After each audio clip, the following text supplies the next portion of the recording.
العالمين، وصلى الله على نبينا محمد وعلى آله وصحبه أجمعين. أما بعد، فإن أصدق الحديث كتاب الله، وخير الهدي هدي محمد صلى الله عليه وسلم، وشر الأمور محدثاتها، وكل محدثة بدعة، وكل بدعة ضلالة، وكل ضلالة في النار.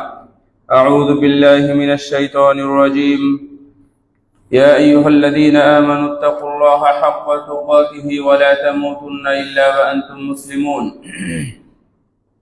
يا أيها الناس اتقوا ربكم الذي خلقكم من نفس واحدة وخلق منها زوجها وبث منهما رجالا كثيرا ونساء، واتقوا الله الذي تساءلون به والأرحام إن الله كان عليكم رقيبا.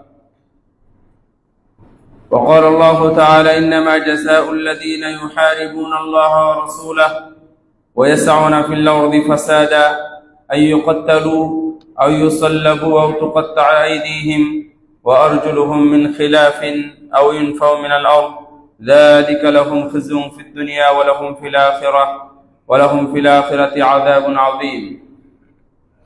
وعن عبد الله بن عمر رضي الله عنهما قال: سمعت رسول الله صلى الله عليه وسلم يقول: كلكم راع وكلكم مسؤول عن رعيته، الإمام راع ومسؤول عن رعيته، والرجل راع في أهله ومسؤول عن رعيته، والمرأة راعية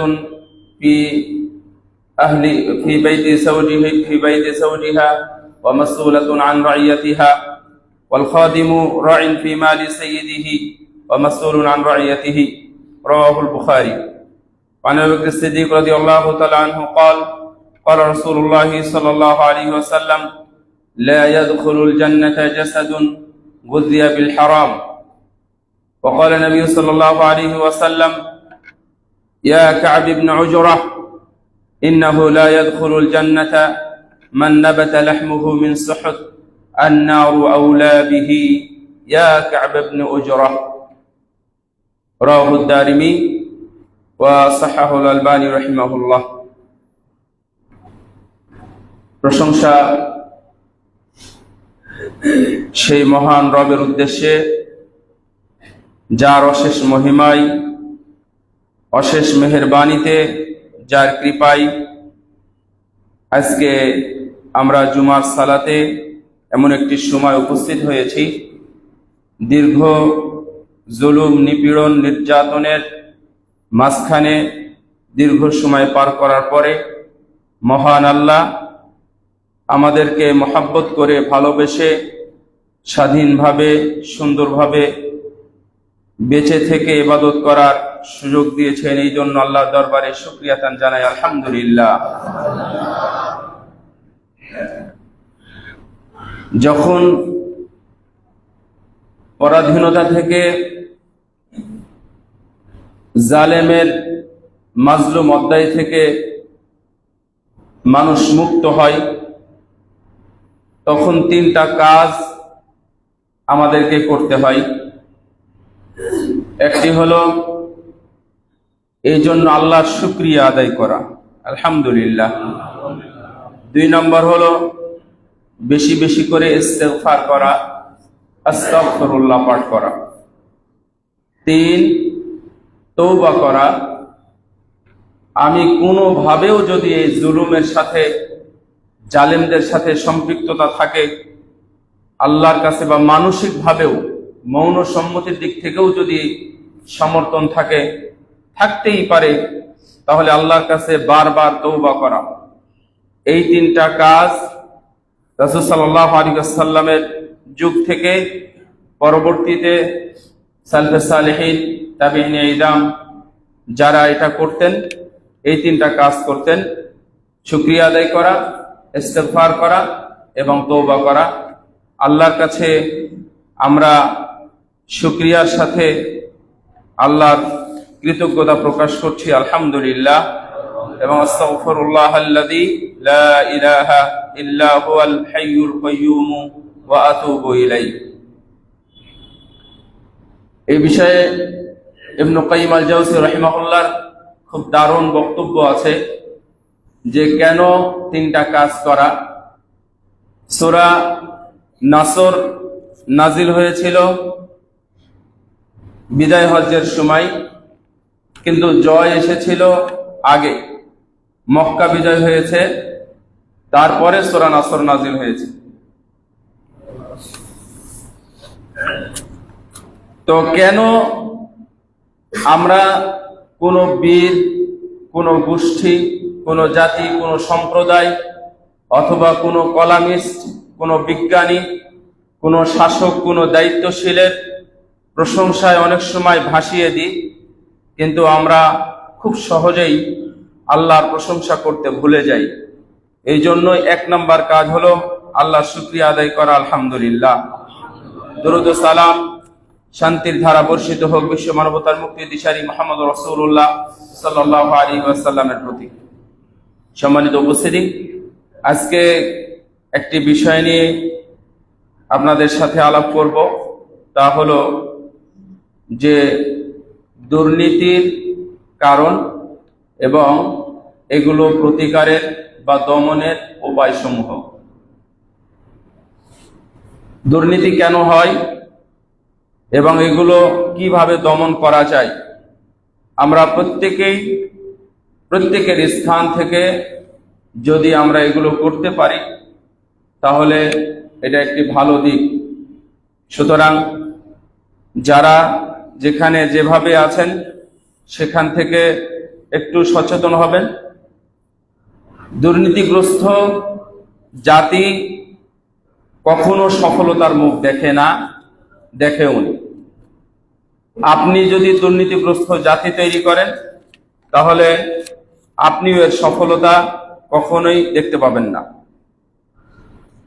মা ইউতা লিইহকাকি বাতিলিন আও ইবতালি হাক্কিন। দুর্নীতিগ্রস্ত কখন হয় বা দুর্নীতি মানুষ কখন করে? বাতিলকে প্রতিষ্ঠা করার জন্য এবং হককে বিলুপ্ত করার জন্য। বাতিল প্রতিষ্ঠা করা এবং হককে দূরীভূত করা, এটার উদ্দেশ্যেই মূলত দুর্নীতি হয়। আপনি ইসলামী দৃষ্টিকোণ থেকে দেখেন অথবা এমনি স্বাভাবিক দৃষ্টি থেকেই দেখেন না কেন, যেখানেই দুর্নীতি আছে সেখানেই অযোগ্যকে বসানো, যোগ্যটাকে দূরীভূত হওয়া। একটা অযোগ্যকে জায়গা দেওয়া মানে দুইটা ক্ষতি করা। প্রথমত, যোগ্য ব্যক্তিকে আপনি যথাযোগ্য মর্যাদা দিলেন না, আর দ্বিতীয় হলো যে অযোগ্যকে বসালেন এই অযোগ্যটা শুধুমাত্র চাকরির অধ্যায় নিয়েই থাকবে, ও কোনো উন্নতি দেখাতে পারবে না। তো আমাদের কিছু কারণ এবং তা প্রতিকারের কিছু উপায় আমি আপনাদেরকে জানাবো। সেটা এখান থেকে নিয়ে রাষ্ট্র সংস্কারের কাজ যারা করতেছে, যারা আছে, যাদের হাত আছে যেখানে যে পর্যায়ে, তারা সে পর্যায়ে নিয়ে তারা আলোচনা করতে পারেন, যেন আমরা দুর্নীতিমুক্ত একটা সমাজ বা রাষ্ট্র বা পৃথিবী আমরা দেখতে চাই বা দেখতে পারি। আল্লাহ রাব্বুল আলামিন যেন আমাদের সবাইকে দুর্নীতিমুক্ত সমাজ গড়ার তৌফিক দান করেন, আমিন। দুর্নীতির 1 নাম্বার কারণ হলো তাকওয়ার অভাব, আল্লাহ ভীতির অভাব। আল্লাহ ভীতি কি জিনিস সেটাও অনেকে জানে না। আর ওকে যে কেন সৃষ্টি করা হয়েছে, কেন যে দুনিয়াতে এসেছে, এই অধ্যায় তার জানা নাই। ও মনে করেছে যে আমাকে শুধুই এই দুনিয়াতে অটো চালানোর জন্য আমাকে দুনিয়াতে পাঠানো হয়েছে। মেয়েরা মনে করতেছে আমাকে সম্ভবত শুধু ভাত রান্না করার জন্যই দুনিয়াতে পাঠানো হয়েছে। যে কাজ করতেছে ওই কাজটা সে সর্বোচ্চ মন দিয়ে, সময় দিয়ে এই কাজগুলো কমপ্লিট করার চেষ্টা করতেছে। ও যে আল্লাহর সৃষ্টি, দুনিয়াতে শুধুই ইবাদত করার জন্য এসেছে, এইটা তার জানা নাই। এই জ্ঞান তার অর্জিত হয়নি। ছোটবেলা থেকে মা বাবা, ভাই বোন, পড়োশি বা পরিবেশ থেকে এটা তার জানাই হয়নি যে আমি দুনিয়াতে এসেছি একমাত্র ইবাদত করার জন্য। আপনিও মনে রাখবেন যে আমাকে দুনিয়াতে শুধু ইবাদত করার জন্য পাঠানো হয়েছে। আমাকে রাজমিস্ত্রি বা কাঠমিস্ত্রি কাজ করার জন্য, অথবা বাবুর্চিগিরি করার জন্য, বা কাপড় ধোয়ার জন্য, গাড়ি চালানোর জন্য, ভ্যান চালানোর জন্য, দোকানদারি করার জন্য আমাকে দুনিয়াতে পাঠানো হয়নি। এটা আপনি যত দ্রুত বুঝবেন তত আপনার জন্য আমার জন্য ভালো। আপনি প্রতি রাত নষ্ট করতেছেন সময় এই জন্য যে আপনাকে পাঠানো হয়নি, এটা আপনি যত দ্রুত বুঝবেন ততই আপনার আখিরাতের নাজাতটা দ্রুত সমাধান হবে এবং সুনিশ্চিত হবে। এই জন্যই আমাদের সৃষ্টির রহস্য বা সৃষ্টির কারণ হিসাবে আমরা মনে রাখবো যে আমাদের আল্লাহর ভয়, আল্লাহকে চিনা আমাদের নাই। এই জন্যই আমরা যেখানে যে চেয়ারে বসি সেখানে বসেই আমরা দুর্নীতি করা শুরু করি। এর জন্য একমাত্র হচ্ছে আল্লাহকে চিনবেন।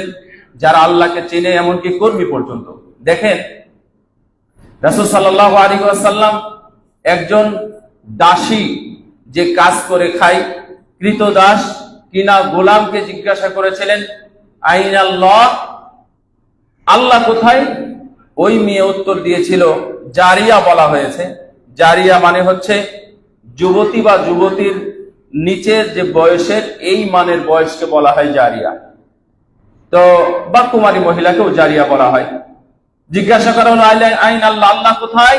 ও উত্তর দিল, আল্লাহ ফিস সামা, আল্লাহ আসমানে, অথবা ফাওকাস সামা, আল্লাহ আসমানের উপরে আছেন। এই জবাবটার জন্যই রাসূল সাল্লাল্লাহু আলাইহি ওয়াসাল্লাম তাকে মুক্তি দিয়ে দিলেন। সুবহানাল্লাহ, ও আল্লাহকে চিনে। তাহলে আমরা যখন একজন এমপ্লয়িকে বা একজন চাকরি প্রার্থীকে প্রশ্ন করি, ওর সাবজেক্টের সাথে তেমন কোনো সম্পর্কই নেই। এখন এনটিআরসির মাধ্যমে যে শিক্ষকগুলো নিয়োগ হচ্ছে, এই দিকটাকে ম্যাক্সিমামই হয়তোবা আপনারা ভালোই বলবেন, আমি খারাপ বলতেছি না। কিন্তু একজন সহিহ বুখারী পড়াবে, আবু দাউদ পড়াবে, অথবা আরবি সাহিত্য পড়াবে, এই লোকের অঙ্ক জানা অথবা বিজ্ঞান জানাটা কোনোভাবেই জরুরি নয়। যেমন ভাবে একজন, আপনারা একটু বুঝবেন, বুঝলে মানে একটু অনুভব করলে বুঝতে পারবেন, একজন অঙ্কর টিচার প্রার্থীকে, তাকে কিন্তু আরবির একটা প্রশ্ন জিজ্ঞাসা করা হয় না। কিন্তু অন্যায়ভাবে একজন আরবি টিচারকে ইংরেজি, গণিত, বাংলা, ইভেন বিজ্ঞান এবং আন্তর্জাতিক বিশ্ব, এইটা মেনে নেওয়া যায় যে সাধারণ জ্ঞানের মধ্যে এগুলো থাকতে পারে। একজন যোগ্য মানুষকে যদি আপনি নিয়োগ দিতে চান, তাহলে ওই সাবজেক্টে তাকে জিজ্ঞাসা করতে হবে। একজন ভূগোল জানা ব্যক্তিকে যদি আপনি বিজ্ঞান সম্পর্কে জিজ্ঞাসা করে উত্তরটা খুব সুন্দর পেয়ে যান, আর আপনি তাকে নিয়োগ দিয়ে দেন, তাহলে ভূগোলের মানচিত্র কি জিনিস সেও তাকে বুঝাতে পারবে না। একজন ছাত্র তার কাছ থেকে ভালো মানুষ হবে না। যাই হোক, প্রতিটা ক্ষেত্রেই আমরা একটু আলোচনা করব। এই জন্য আমি একমাত্র বলছিলাম, প্রথমত আল্লাহকে চেনা, আল্লাহ সম্পর্কে প্রশ্ন, আল্লাহ সম্পর্কে, সৃষ্টিকর্তা সম্পর্কে তার কেমন ধারণা আছে, এই জিনিসটা আমাদেরকে দেখতে হবে। এটা মানুষ জানে না, এই জন্য যে কোনো জায়গায় বসে বসে তারা দুর্নীতি করে। যেমন আমি ইহুদি নাসারা বা অমুসলিমদের ক্ষেত্রে বা হিন্দুদের ক্ষেত্রে আমি এখানে একটা পয়েন্ট নিয়ে আসবো, যে তাদের সর্বক্ষেত্রে তাদের দেবতা আছে, সর্বক্ষেত্রে তাদের ধর্ম নিয়ে আলোচনা আছে, এবং ধর্মকে তারা সর্বোচ্চ পর্যায়ে দেখে।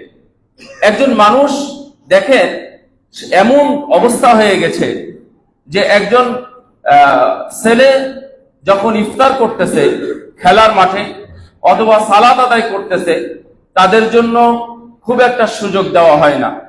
কিন্তু একজন হিন্দু, তারা যখন প্রণাম করে তাদেরকে তখন কেউ কিছু বলে না। প্রণাম এটা কিন্তু তাদের সামাজিক সংস্কৃতি নয়, এটা হচ্ছে তাদের ধর্মীয় সংস্কৃতি। ধর্মীয় সংস্কৃতি থেকে তাদের দেবদেবীর পূজা করে, পূজার ছুটি পায়, আনুষ্ঠানিকভাবে বিভিন্ন কিছু পালন করে, এটা তাদের জন্য হয়। কিন্তু মুসলিম ভাইরা মুসলিম সমাজে তাদের ধর্মকে তেমন কোনো চর্চা করে না, অনেকেই করে না, আমি সেটার কথা বলতেছি। এই জন্য তারা আল্লাহকে চেনে না। 2 নাম্বার, তারা এই কথাটা আগে এসেছে। 2 নম্বর হলো তাদের ধর্ম সম্পর্কে অজ্ঞতা। ধর্ম ও কোন ধর্মে আছে ধর্ম সম্পর্কে তারা জানে না, এই জন্য না জেনে চেয়ারে বসে তারা উল্টাপাল্টা কথা বলে। তো অবশ্যই তাদেরকে ধর্ম সম্পর্কে জানার সুযোগ দিতে হবে অথবা পরিবেশ তৈরি করে দিতে হবে। এই জন্য শিক্ষা ব্যবস্থাকেও সেই জন্য সুন্দরভাবে সাজাতে হবে। 3 নম্বর, তাদের সুশিক্ষায় শিক্ষিত হতে হবে। অশিক্ষা এবং অশিক্ষিত ব্যক্তিরা যখন জায়গায় বসে, শিক্ষিত ব্যক্তিদের যদি কোনো দিক নির্দেশনা দেয় অথবা যদি তাদের শাসক হয়, তাহলে শিক্ষিত ব্যক্তিদেরকে সে ওইভাবে শাসন করতে পারবে না।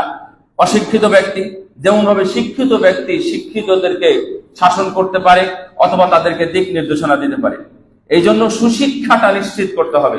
সুশিক্ষা যদি নিশ্চিত না করা হয় তাহলে সমাজ মেরুদণ্ড সবগুলো ভেঙে যাবে, কোনো কিছুই আপনি পাবেন না। শিক্ষার ক্ষেত্রেও এই দিকগুলো নিয়ে আসতে হবে, যেন তাদের ভিতরে আল্লাহ ভীতি থাকে, তাদের ভিতরে যেন জবাবদিহিতা থাকে। 4 নম্বর, অবশ্যই যেই বিষয়ে যারা চাকরি করবে বা কাজ করবে এই বিষয়ে তাদের জ্ঞান এবং প্রশিক্ষণ থাকতে হবে। প্রশিক্ষণ, এই কথাটা মনে রাখবেন, প্রশিক্ষণ থাকতে হবে। যদি প্রশিক্ষণ না থাকে তাহলে ও ওখানে বসে গিয়ে দুর্নীতি করবে, কারণ ওর কলমের জোরও খারাপ, আবার ওর ইলমের জোর, ইলমি শক্তিটা, ইলমি পাওয়ারটাও তার কম। এই জন্য ওর যদি প্রশিক্ষণ না থাকে তাহলে অবশ্যই মানুষকে ঠকাবে এবং নিজেও ঠকবে।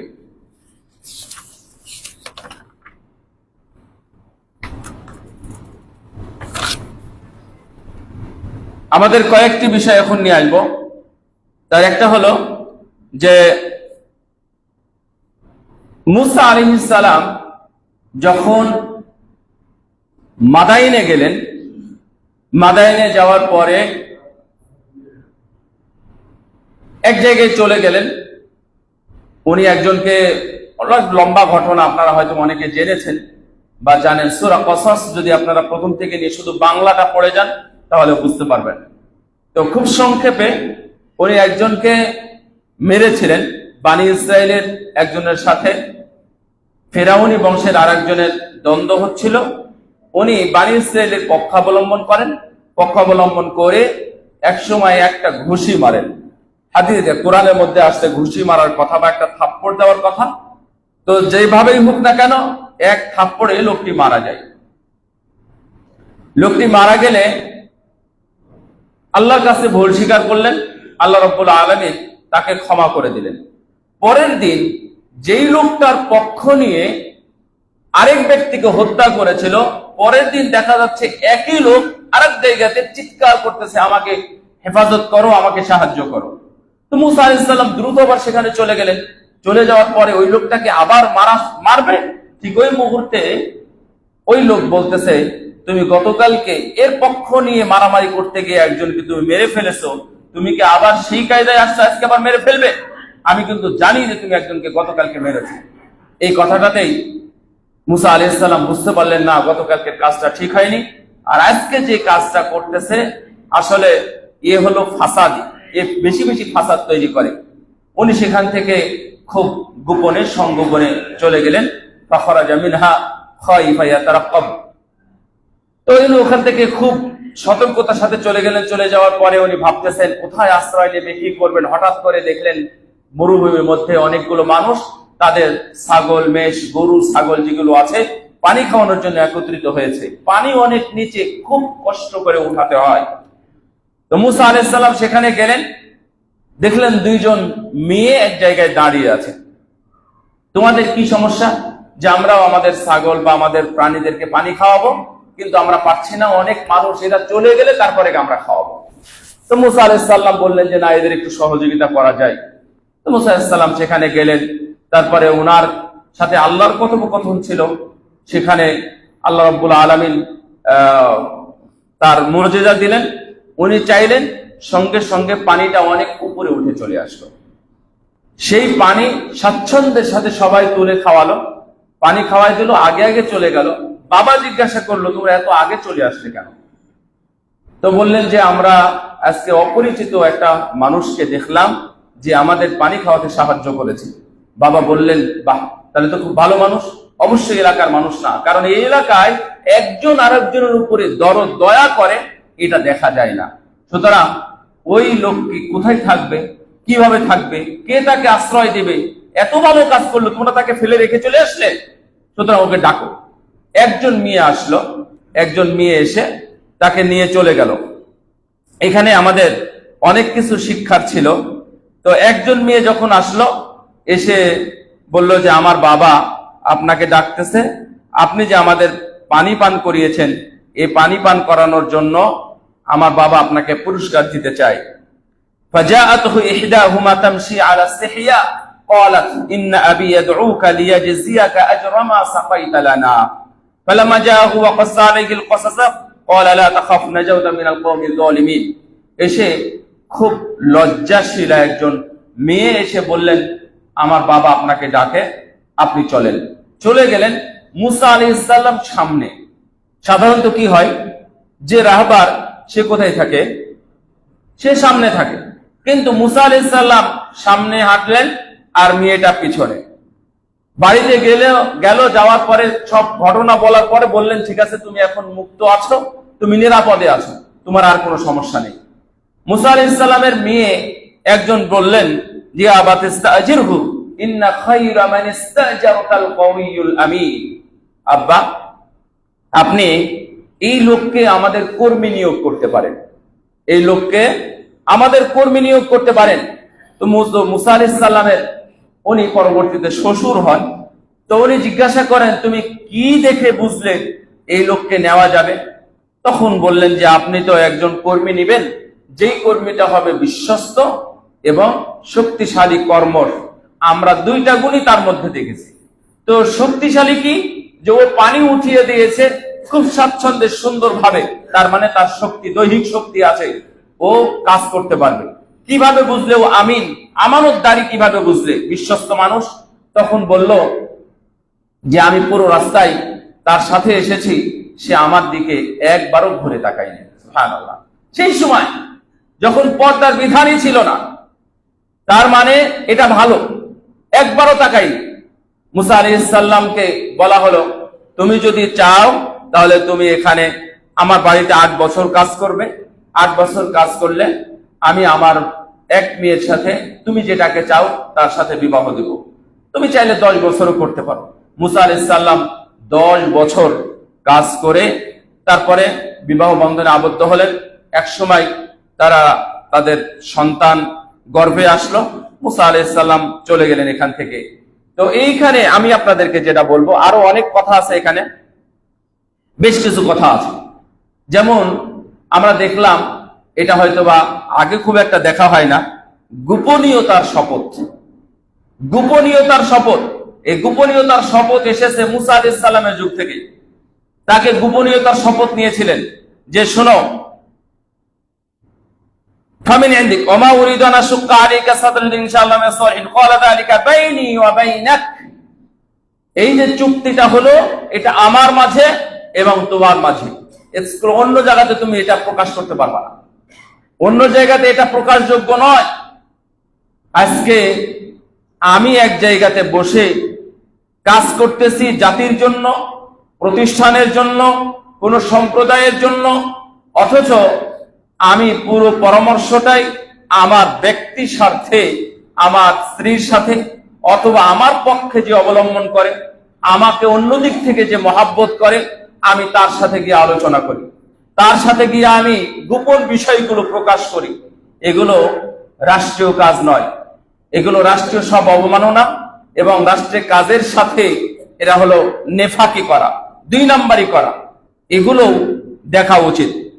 তো তারপরে বলেছিলেন যে ওমা উরিদু আন আশুক্কা আলাইকা, আমি তোমাকে কষ্ট দেব না। একজন কর্মীকে আপনি যখন নিয়োগ দিবেন, তাকে তার যে ক্ষমতা আছে এই ক্ষমতার বাহিরে আপনি তাকে খাটাতে পারেন না। এটা দুইটাই অন্যায়।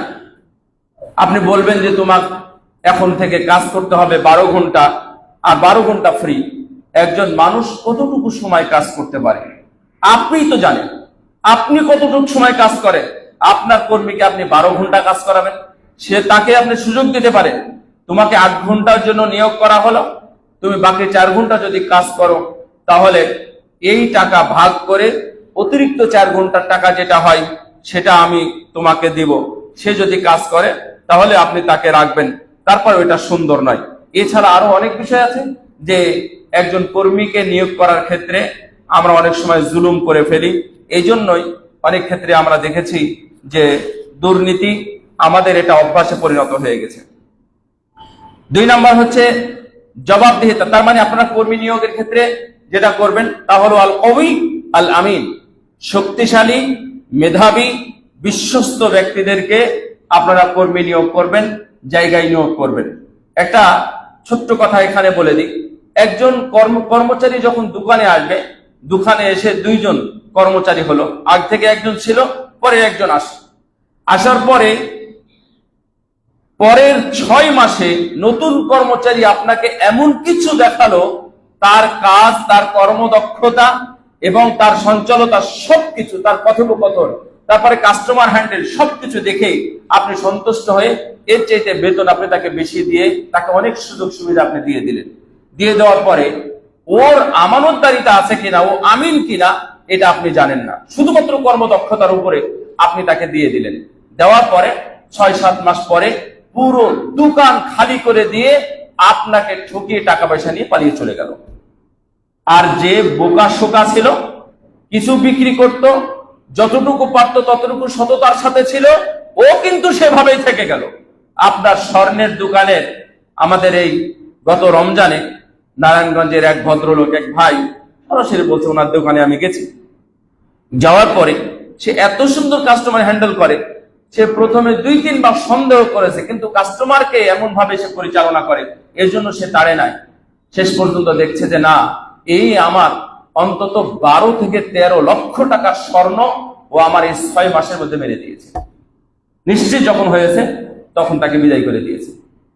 এবং যাই হোক, আমি এটা অতিরিক্ত বলতেছি না। আপনারা কর্মী নিয়োগের ক্ষেত্রে 2টা জিনিস অবশ্যই দেখবেন। একটা হলো কর্মঠ, তার মানে যোগ্য, ও যে সাবজেক্টে ও যে কাজ করবে সেই বিষয়ে যোগ্য কিনা। আর একটা হলো বিশ্বস্ততা। এই 2টা জিনিস দেখে তাকে নিতে হবে। 2 নাম্বার যেটা, তা হলো জবাবদিহিতা। জবাবদিহিতার অভাব আমাদের মধ্যে খুবই অভাব। জবাবদিহিতার অভাবটা আমাদের মধ্যে খুবই বেশি।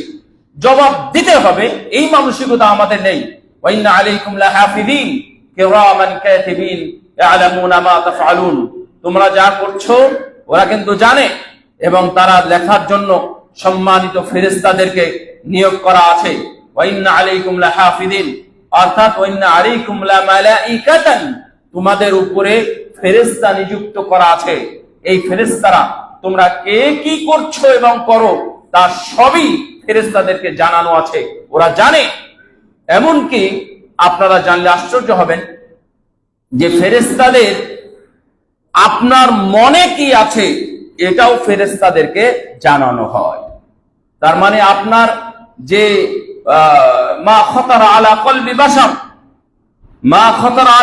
বাশার, মানুষ যা অন্তরে পরিকল্পনা করে এই জিনিসটাও ফেরেশতারা জানে। যদি ভালোটা কল্পনা করেন তাহলে ভালোর নেকি লেখা হয়, আর যদি খারাপ পরিকল্পনা করেন তাহলে খারাপটাও ফেরেশতাদেরকে জানানো হয়।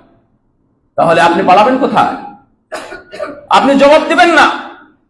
তাফসীর ইবনে কাসিরে সূরা ইনফিতারের এই আয়াতের এত সুন্দর ব্যাখ্যা করা হয়েছে যে একজন মানুষ কিভাবে সময় নষ্ট করে, কিভাবে ও সময়গুলো পার করে। কাজের ক্ষেত্রে তো ফাঁকি দেওয়ার বিষয় আছে, প্রতিটা সেকেন্ডের হিসাব সে বসে বসে যখন লিখতেছে, তখন আমরা ঘন্টার পর ঘন্টা কিভাবে একবার বিকেল 4টা থেকে নিয়ে রাত 10টা পর্যন্ত কি করেছেন এটা আমরা অনেকে বলতে পারি না। ফজর পর থেকে নিয়ে, এখন ফজর হয় 4:30টায়, 4:30 থেকে 4:45টার মধ্যে ফজর যখন হয়ে যায়, এই 4:30 4:45 থেকে নিয়ে রাত সকাল 8টা এবং 9টা পর্যন্ত, 10টা পর্যন্ত আমরা কে কি করেছি এটা আমরা কেউ বলতে পারি না। এই জন্য জবাবদিহিতার বড় প্রয়োজন। আল্লাহ রাব্বুল আলামিন বলছেন যে ওয়া ইন্না আলাইকুম লাহাফিযিন, তোমাদের উপরে ফেরেশতা নিয়োগ করা আছে। রাসূল সাল্লাল্লাহু আলাইহি ওয়াসাল্লাম বলেন, কুল্লুকুম রাঈন ওয়া কুল্লুকুম মাসউলুন আন রাইয়াতিহি। তোমরা যেহেতু সবাই দায়িত্বশীল, তোমাদের দায়িত্ব সম্পর্কে জিজ্ঞাসা করা হবে। একজন শাসককেও জিজ্ঞাসা করা হবে তার দায়িত্ব সম্পর্কে, তার মন্ত্রণালয় সম্পর্কে, তার দেশ সম্পর্কে জিজ্ঞাসা করা হবে। অনুরূপভাবে ব্যক্তিকে জিজ্ঞাসা করা হবে তার বাড়িতে অথবা তার গাড়িতে কি আছে। ড্রাইভারকেও জিজ্ঞাসা করা হবে ও গাড়ি কিভাবে চালিয়েছে। অনুরূপভাবে একজন মহিলাকে জিজ্ঞাসা করা হবে যে তার স্বামীর বাড়িতে বা স্বামীর সম্পদের ব্যাপারে সে কি করেছে। মাসউলাতুন আন রাইয়াতিহা, এই বিষয়ে তাকে জিজ্ঞাসা করা হবে। ওয়াল খাদিমু রাঈন ফি মালি সাইয়্যিদাতিহি, এমনকি যে খাদেম, যার কর্তৃ বা কর্তার যে খেদমত করে, ওর সম্পদটা কিভাবে রেখেছে, কিভাবে সংরক্ষণ করেছে, এই বিষয়ে তাকে জিজ্ঞাসা করতে হবে। সে জিজ্ঞাসার অবশ্যই জবাব দিতে সে বাধ্য। সুতরাং আমরা যদি এই জবাবদিহিতার বিষয়টা একটু মাথায় রাখতাম, তাহলে 2 সপ্তাহ থেকে ঘটে যাওয়া বাংলাদেশের ইতিহাসের যে ঐতিহাসিক ঘটনাগুলো, এই ঘটনাগুলো হয়তোবা এতদূর নাও ঘটতে পারত। একবারে লাগাম ছাড়া বেপরোয়া গতিতে মানুষের উপর জুলুম, নির্যাতন কিভাবে যে করেছে। আজকে 2-1 মানুষকে যখন কেউ কিছু করতেছে অথবা ধরে নেন লাঠি দিয়ে পিটতেছে, কোনোটাই গ্রহণযোগ্য না। কিন্তু মন্তব্য করার ক্ষেত্রে আপনারা আপনাদের জিহ্বাগুলো একটু সংযত করবেন। 15 বছরের ঘা শুকাতে এই 2-4 দিনে যাবে না, 15 দিনেই চলে যাবে। একজন মেয়েকে তারা যে কিভাবে ব্যবহার করেছে, আপনি মেয়ের বাবা হলে তখন বুঝতে পারতেন। আপনার ছেলে আবরারের সাথে যে কি ব্যবহার করেছে। বুয়েটের মেধাবী শিক্ষার্থী, সে অনেক বিশ্ববিদ্যালয়ে চান্স পেয়েছিল, 2018 সালের শিক্ষার্থী। তার মায়ের বর্ণনাটা আবার বাড়িতে গিয়ে পড়বেন, যদি পান তাহলে কিভাবে নির্যাতন করা হয়েছিল। গায়ের যত শক্তি দিয়ে একজনকে মারা, আপনি জীবনে কোনোদিন কাউকে মেরেছেন? আপনার চাকর বাকরকেও কখনো মেরেছেন এভাবে? কোন চোরকেও আপনি এভাবে কোনোদিন পিটান না। কোন ডাকাত, কোন ছিনতাইকারীকেও আপনি আপনার ইচ্ছা মতো লাঠি দিয়ে 2 হাত দিয়ে কষে কষে পিটিয়ে তার পুরো শরীরকে, ফর্সা ছেলেকে কালো বানিয়ে দেওয়া, এটা কখনো হয় না। আপনি তো কখনো মারেন নাই। অথচ 4-5 জন যুবক ছেলে একজন যুবক ছেলেকে যদি এইভাবে পিটায়, তাহলে তার কি থাকতে পারে, কি বলবে? কোন প্রশ্ন ছাড়াই প্রথমে মেরেছে আধা ঘন্টা ধরে।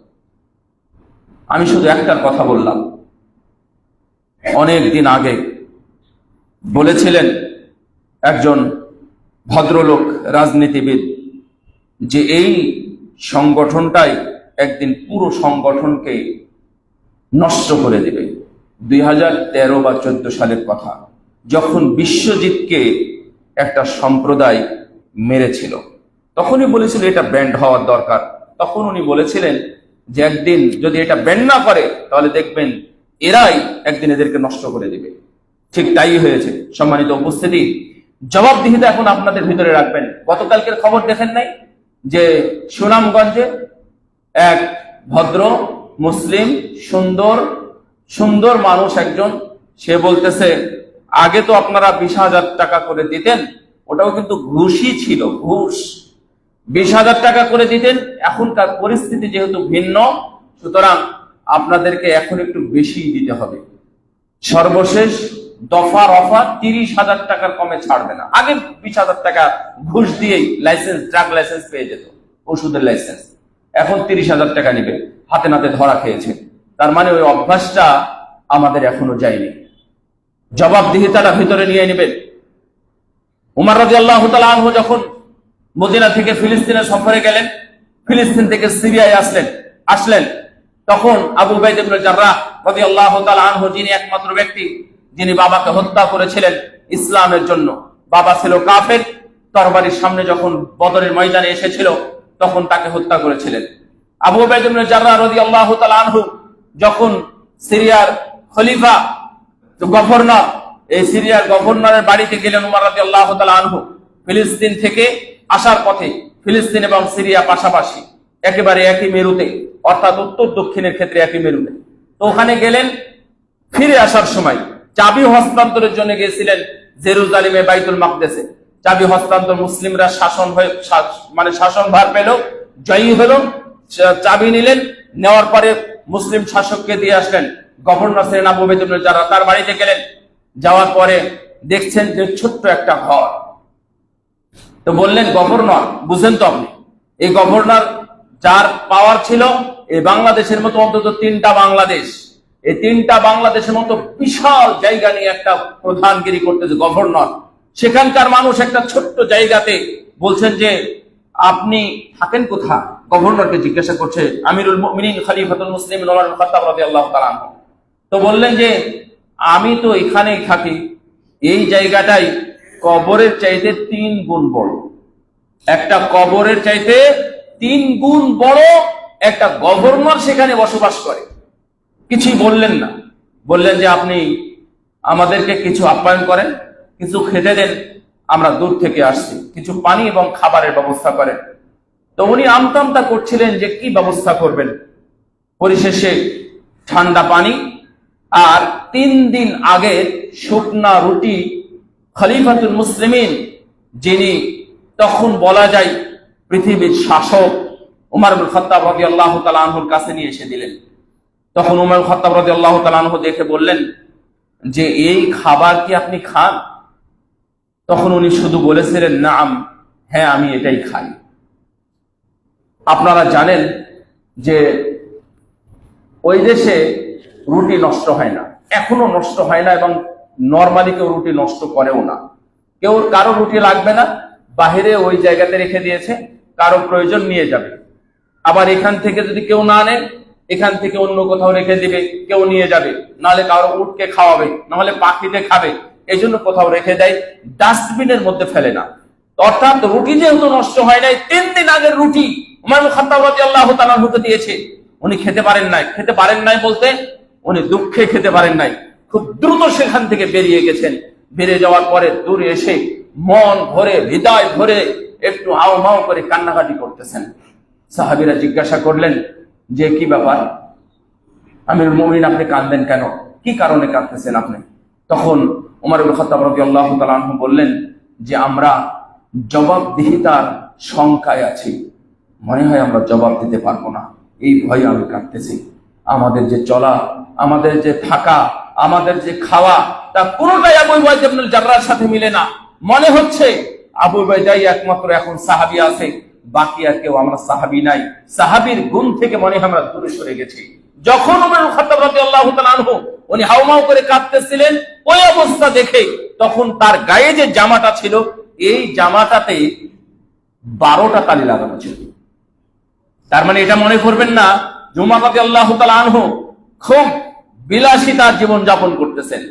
বিলাসিতার জীবন যাপন তার ছিল না, কখনোই, কোনোদিনই ছিল না।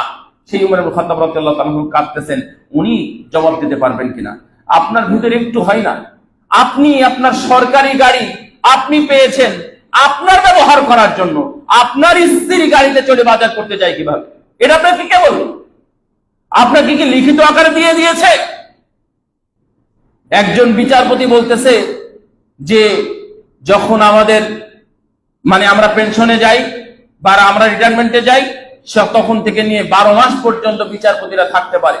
গণপূর্ত মন্ত্রণালয় থেকে বারবার বলেছে না, এই ধরনের কোনো আইন বা নীতিমালা, কোনো প্রজ্ঞাপন কোনোটাই আমাদের কাছে নেই, সুতরাং আপনি বাড়ি ছাড়েন।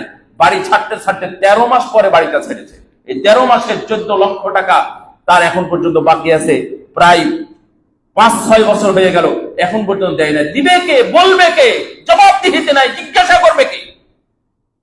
এই জবাবদিহিতা খুব বড় জিনিস ভাই, মনে রাখবেন। দুনিয়াতে যদি জবাবদিহিতায় আপনি কিছুটা হলেও বাঁচেন, এই জবাবদিহিতা কিন্তু আপনার ফুরালো না। কিয়ামত আপনার জন্য অপেক্ষায় আছে, কিয়ামত আপনার জন্য অপেক্ষায় আছে। আল্লাহ রাব্বুল আলামিন বলছেন, কিয়ামতের ময়দানে একে একে 3টা স্তর চলে যাবে, অস্বীকার করা হবে।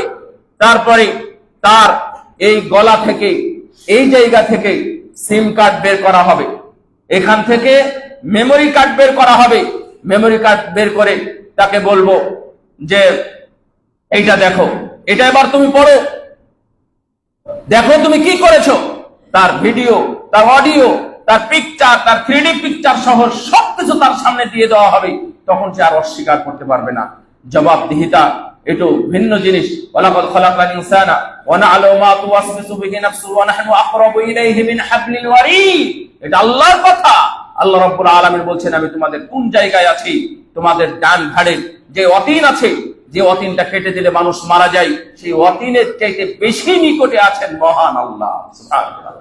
তাহলে আপনি যখন পাপ করেন, যখন আপনি ঘুষ খান, যখন আপনি সুদের টাকা গুনেন, যখন আপনি নষ্টামি করেন, যখন আপনি ভ্রষ্টামি করেন, যখন আপনি নোংরামি করেন, যখন আপনি বেপরদায় বেহায়াপনাগিরি করেন, অথবা যখন জালেম হয়ে জুলুম করে মাজলুমের টাকা খান, মানুষের উপরে লাঠি চালান, মানুষকে আপনি গুলি চালান, তখন কি আপনার একবারও মনে হয় না এখানে আর কেউ যদি না দেখে তাহলে মহান আল্লাহ আপনাকে দেখতেছে? এটা আপনি যতদিন পর্যন্ত মনে না করবেন ততদিন পর্যন্ত আপনি এই পাপ কাজ থেকে আপনি দূরে থাকতে পারবেন না। দেখেন, আমাদের এক ভাই একজন লিখেছে, ইন্টারনেটে সোশ্যাল মিডিয়ায় লিখেছে, ও লিখেছে 54 জন। আর যে ভাই যতদূর পেরেছেন উনি গুনেছেন, উনি বলতেছেন আমি দেখলাম অন্তত 28-29 জন মানুষকে একে একে নিরস্ত্র মানুষকে বিভিন্ন জায়গায় লুকিয়ে পালিয়েছিল, একে একে তারা বের হচ্ছে আর গুলি করতেছে, একে একে বের হচ্ছে তারা গুলি করতেছে। পরবর্তীতে হিসাব পাওয়া গেছে প্রায় 58-59 জন মানুষকে সেই দিন নিরস্ত্র, সবাই ছিল নিরস্ত্র, এই নিরস্ত্র মানুষকে তারা গুলি করেছে। কেন? এটাও কি তোমাকে বলে দিয়ে গেছিল? খুনি, রক্ত চোষা, সে কি তোমাকে বলে দিয়েছে এইভাবে নিরস্ত্র মানুষকে মারতে হবে? দুনিয়াতে এই ধরনের রেকর্ড, জালেম, বড় বড় যারা গাদ্দার জালেম ছিল, গাদ্দাবুন আশির ছিল কুরআনের ভাষায়, তাদের ক্ষেত্রে কিছুটা হয়েছে, কিন্তু এইভাবে নিরপরাধ মানুষকে হত্যা করা এটা হয় নাই। 2 নাম্বার জবাব দিয়ে এখানে আরেকটা বিষয় হলো, মানুষ হালাল হারাম দেখে না। হালাল হারাম না দেখার কারণে দেশে দুর্নীতি বেশি হয়, দেশে কারাপশন বেশি হয়। দেখেন রাসূল সাল্লাল্লাহু আলাইহি ওয়াসাল্লাম বলেছেন, লা ইয়াকুল জান্নাতা জাসাদুন গুদিয়া বিল হারাম। আবু বকর রাদিয়াল্লাহু তাআলা আনহু হাদিস, রাসূলুল্লাহ সাল্লাল্লাহু আলাইহি বলছেন যে যারা হারাম টাকায় শরীর বেড়ে উঠেছে, এই শরীরটা জান্নাতে যাবে না। এই হাদিস সহিহ নাকি দঈফ, এটা নিয়ে অনেক কিলোকাল আছে। আলবানী রাহিমাহুল্লাহ, শেখ নাসিরউদ্দিন আলবানী রাহিমাহুল্লাহ, উনি ওনার লম্বা আলোচনা করে, প্রায় অনেক লম্বা আলোচনা করেছেন সিলসিলা সহিহার মধ্যে 2609 নম্বর হাদিস সম্ভবত।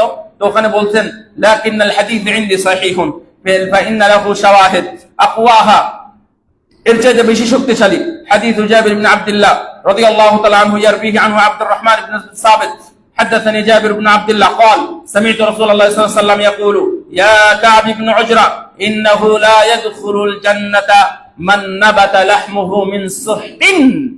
যারা অন্যায়ভাবে ব্যবসা বাণিজ্য করে মানুষের রক্ত চুষে, যারা তারপরে দেশের অর্থ, ব্যাংকের অর্থ চুষে, যারা এর আগে 700 কোটি টাকা ঋণী ছিল, মানুষের কাছে ভিক্ষার মতো তারা চলাফেরা করত, সেই মানুষগুলো আবার 10,000 কোটি টাকার মালিক তারা কিভাবে হয়? কয়েকদিন কিভাবে ব্যবসা করেছে? বাংলাদেশের প্রতিটা ব্যাংকের স্তর থেকে তারা নষ্ট করে দিয়েছে, নষ্ট করে মালিক হয়ে দিয়েছে। রাসূল সাল্লাল্লাহু আলাইহি ওয়াসাল্লাম বলছেন, মনে রেখো, মান নাবাতা লাহমুহু মিন সুহতিন, অবৈধ ব্যবসা বাণিজ্য বা সুদ ঘুষ দিয়ে যাদের এই গোস্তগুলো বেশি হয়েছে, যাদের চুল, দাড়ি বা অন্য কিছু লম্বা হয়েছে, আন্নারু আউলা বিহি, এদের জন্য জান্নাত নয় জাহান্নামই হচ্ছে ওই শরীরের জন্য উপযুক্ত। এই হাদিসটা সহিহ। এই জন্যই শেখ আলবানী রাহিমাহুল্লাহ বলছেন, যেহেতু এই হাদিসটা সহিহ, সুতরাং আগের হাদিসটাও সহিহ, দুইটাই সহিহ। আপনারা মনে রাখবেন, হালাল হারামের যদি তোয়াক্কা না করেন তাহলে বিপদ আছে। রাসূল সাল্লাল্লাহু আলাইহি ওয়াসাল্লামের একজন সাহাবী, মানে সাহাবী না, একজনের কথা বলতেছেন, বলতে বলতে বলছেন, এক লোক হারামখোর, সে সবই হারাম, তার পোশাক হারাম, তার খাবার হারাম, তার পানীয় হারাম, সবকিছুই হারাম। হারাম হওয়ার পরে আল্লাহর কাছে হাত তুলে, দরবেশদের মতো হাত তুলে বলতেছে, আল্লাহ তুমি আমাকে ক্ষমা করে দাও, আল্লাহ তুমি আমার উপর রহম করো, আমার রিজিকের ব্যবস্থা করো, আমাকে অসুস্থতা থেকে মুক্তি দাও। এই বলে যখন দোয়া করতেছিল, আল্লাহর নবী বলছেন, ওয়া মাতামুহু হারাম, ওর খাদ্য হারাম, ওয়া মাশরাবুহু হারাম, ওর পানীয় হারাম, ওয়া মালবাসুহু হারাম, ওর পোশাকগুলো হারাম। আল্লাহ ফান্না ইউস্তাজাবু ওয়া হুদ্দিয়া বিল হারামি ফান্না ইউস্তাজাবু লিযালিকা, ওর পুরোটাই হচ্ছে হারাম দ্বারা গঠিত হয়েছে। মাথার চুলের আগা যেটা আছে 1 ইঞ্চি পরিমাণ যদি হয়, কোনো পরিমাণ বড় হয়েছে, এটা হারাম টাকায় বড় হয়েছে। পায়ের নখ থেকে নিয়ে মাথা পর্যন্ত যা বড় হয়েছে, পশম পর্যন্ত সব হারাম টাকায় বড় হয়েছে। তাহলে ওর দোয়া কিভাবে কবুল হবে? ও যদি বসে বসে 1000 বার যদি বলে যে আল্লাহ তুমি আমাকে একটু ব্যবস্থা করো, আমি যেন ধরা না পড়ি, ছাত্র জনতার হাতে যেন আমি ধরা না পড়ি, আল্লাহ নবী বলছেন ওর দোয়া কবুল হবেই না। তো ওর দোয়া কবুল হবে না। ও জাতির সামনে একদিন আসবেই, ধরা পড়বে ইনশাআল্লাহ। তারা এই জনতাকে শাস্তি দিয়েছে, জনতাকে তারা শাস্তি দিয়েছে, জনতাকে তারা কষ্ট দিয়েছে, জুলুম করেছে, এর শাস্তি তাদেরকে ভোগ করতে হবে। দেখেন ওরাইনা বংশের লোকেরা এসে আল্লাহ নবীকে বললেন আমাদের এই অবস্থা, খুব অসহায়ত্ব প্রকাশ করলেন। আল্লাহ নবী বললেন তোমরা অসুস্থ, তোমাদের সাদাকার কিছু উট দিচ্ছে, এই উটগুলো নিয়ে যা পালো এবং এই উটের দুধ খাবে এবং পেশাব খাবে। এটা তাদের জন্য স্পেশাল একটা ব্যবস্থা ছিল। তারা গিয়ে খেলো, খাওয়ার পরে মোটা হয়ে গেল, সুন্দর চেহারার অধিকারী হয়ে গেল। সেই বুখারীতে আসছে লম্বা হাদিস। তারপরে যখন দেখলো যে না এখন তো আমরা সুস্থ হয়ে গেছি, তাহলে আমাদের এই উটগুলো নিয়ে এখন চলে যায়। কি করবে? রাখাল ছিল, রাখালদেরকে মেরেছে, হত্যা করেছে, তাদেরকে টুকরো টুকরো করেছে, এমনকি তাদের চক্ষু পর্যন্ত তুলে ফেলেছিল। ফেলে নিয়ে তারা পালিয়ে গেল। আল্লাহ রাব্বুল আলামিন খবর জানিয়ে দিলেন দেখো ওরা পালাচ্ছে, ওদেরকে ধরো। আপনারা তো হয়তো ধরতে পারেন নাই, কিন্তু রাসূলুল্লাহ সাল্লাল্লাহু আলাইহি ওয়াসাল্লামের কাছে খবর এসেছিল, তারা ধরতে পেরেছিল, ধরে তাদেরকে ঠিক ওইভাবে শাস্তি দিয়েছিল। এখানে কোনো সিম্প্যাথি নেই, কেউ কোনো কিছু বলতে পারবেন না। এটা ইসলাম, এটা আল্লাহর পক্ষ থেকে শাস্তির বিধান এসেছিল। আপনি দেখেন না বনু কাইনুকা, বনু কুরাইজা ইহুদিদের করা হয়েছিল না? বনু কাইনুকা, তারপর বনু কুরাইজা, এমনকি খায়বারে যে ইহুদিরা যারা গাদ্দারি করেছিল একে একে ধরা পড়েছিল। উনি ফায়সালার জন্য দুই একজনকে নিয়োগ করলেন, দুই একজনকে নিয়োগ করার ক্ষেত্রেও তারা 2 নাম্বারই করেছে। তখন রাসূল সাল্লাল্লাহু আলাইহি ওয়াসাল্লাম ফায়সালা দিয়ে দিলেন যে আবু মুসা আশআরীকে দিলেন, আবু সাঈদ খুদরি এবং আবু মুসা আশআরীকে বলে দিলেন যাও ওদের সবাইকে জবাই করে দাও। ওদের জবাই তো করতে হবে। ওরা যদি আপনাকে পেত রাখতো, একজনকেও রাখতো না, সবাইকে গুলি করে তারা শেষ করে দিত। এটা বিধান, এটা নিয়ে আর কোনো কথা নেই। রাসূল সাল্লাল্লাহু আল্লাহ রাব্বুল আলামিন জাযাউল লাযিনা ইউহারিবুনাল্লাহা ওয়া রাসূলাহু ওয়া ইয়াসউনা ফিল আরদি ফাসাদা আইয়ুকাত্তালু আও ইউসাল্লাবু আও তুকাত্তা আইদিহিম ওয়া আরজুলুহুম মিন খিলাফিন আও ইউনফাউ মিনাল আরদ যালিকা লাহুম খিজয়ুন ফিদ দুনিয়া ওয়া লাহুম ফিল আখিরাতি আযাবুন আযীম। আল্লাহ রাব্বুল আলামিন বলেন যারা এই দেশে দেশে যারা ফাসাদ সৃষ্টি করেছে, যারা জুলুমের অধ্যায় তৈরি করেছে, এদেরকে ধরো, এদেরকে ধরে ধরে ওদেরকে পা কেটে দাও, ওদের হাত কেটে দাও, পিছন থেকে ওদের হাত পা কেটে দাও, অথবা তাদেরকে এই জমিন থেকে তাদেরকে তাড়িয়ে দাও। এটা হলো তাদের দুনিয়াবি অপমান। এটা কিন্তু একবারে শাস্তি নয়, এটা হলো তাদের দুনিয়াবি অপমান। ওয়ালাহুম ফিল আখিরাতি আযাবুন আযীম, এবং তাদের জন্য আখিরাতে শাস্তি তো নিশ্চিত আছেই আছে। ওকে পা কেটে দিলেন, হাত কেটে দিলেন, তার মানেই হচ্ছে এটা নয়। তবে এটা করবে কোন ব্যবস্থাপক, কোন সংস্থা অথবা রাষ্ট্র এটা করবে। আমি আপনি খবরদার আইন হাতে তুলে নিব না। সম্মানিত উপস্থিতি, আল্লাহ রাব্বুল আলামিন আমাদেরকে এই যে অধ্যায়টা দিয়েছেন আমাদেরকে করতে হবে। এখানে আরেকটা হলো জবাবদিহিতার বিধান আমি নিয়ে আসলাম। 2 নম্বর শাস্তি নিশ্চিত করা। শাস্তি যদি নিশ্চিত না হয় তাহলে আমরা ধরা খাবো এবং যুগে যুগে আবার এমন করতে থাকবে। আরেকটা হলো নিজে হাতে কাজ করা। অনেকেই বসে বসে শুধুমাত্র টাকা চুষতে চান অথবা কোনো মাধ্যমে চাঁদা দাবি করতে চান। ইতিমধ্যে শুরু হয়ে গেছে। আমরা নিশ্চিত ভাবে খবর জেনেছি, যার কাছে চেয়েছে চাঁদা তার কাছ থেকে আমার শোনা আছে, আমার কাছ থেকে কেউ চাই নাই। ইতিমধ্যে শুরু হয়ে গেছে চাঁদাবাজি করা। ভুলে যান জুলুম অনেক ছিল, জুলুম থেকে মুক্তি পেয়েছেন, আপনি আবার জালেম হয়েন না।